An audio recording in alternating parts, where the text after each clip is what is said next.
Hello, welcome back to KungFuScience. Very sorry that it's been so long since the last episode, but various things have got in our way. But here we are, the weather's gorgeous and we're al fresco today. So, episode 2 of KungFuScience. Basically the main thing that's been dominating the science press recently, as you've probably seen, is Darwinius Messeli, which is a 47 million year old fossil that probably died in some toxic gas from a volcanic lake, and as you can see, just put the picture up now, the preservation is just wonderful, isn't it? It's you can see there the remnants of its last meal, which were fruit and leaves, and that dark halo that surrounds the skeleton, that's the remains of its flesh and fur. It just really is a marvellously preserved fossil. As we said, it's 47 million years old, and it's a juvenile. It's right on the cusp of needing parental support to get about and having the means to live independently on its own. It's got a mixture of adult and baby teeth, and it's really deep on the primate family tree. Now, the media have been, unfortunately, massively overhyping this, and it's been described as the missing link that proves Darwin to be true. And it's, well, every single fossil backs up the evidence for evolution, and they're all really important.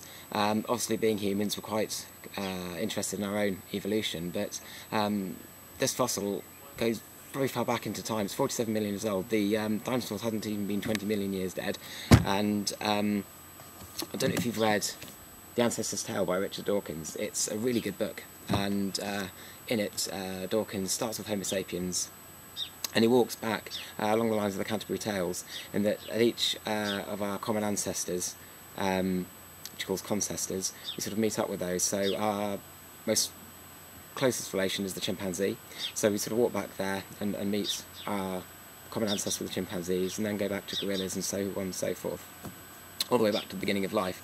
Now, Darwinius Messeli would fit in at the beginning of in between chapters 7 and 6, and on the graphs he gets, it will be just about there.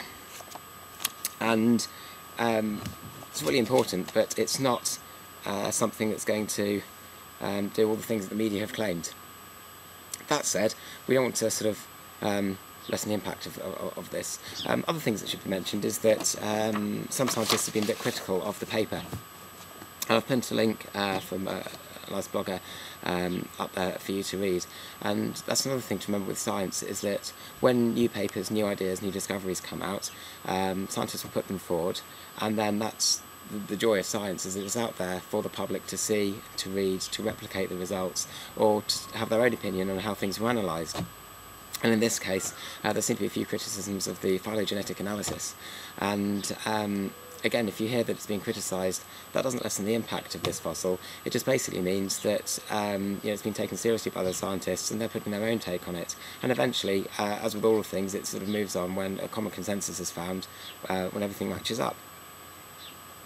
Now, the other really exciting thing that happened was that the Hubble Space Telescope got a refit, and about an hour and 20 minutes ago, the Atlantis crew successfully landed, having finished their mission.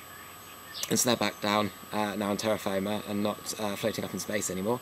So yes, the Hubble Space Telescope refitted, and it's responsible for some of the best pictures of the universe ever. This is one of my favourites, which is the Hubble Deep View. And it was trained onto a bit of space and left there to just develop a otherwise empty-looking piece of space. Every single one of these points of light that you can see in the picture is a galaxy, and it's the furthest we've ever seen, and I think it's amazing. So yes, that's the Hubble Space Telescope being refitted. So that's it for this episode of KungFuScience. We will be doing our best to record one every single week, honestly now, with computer viruses, broken down cars, acting rehearsals and such out of the way. So please tune in again next time, and we look forward to seeing you. Take care, and enjoy the rest of the weekend.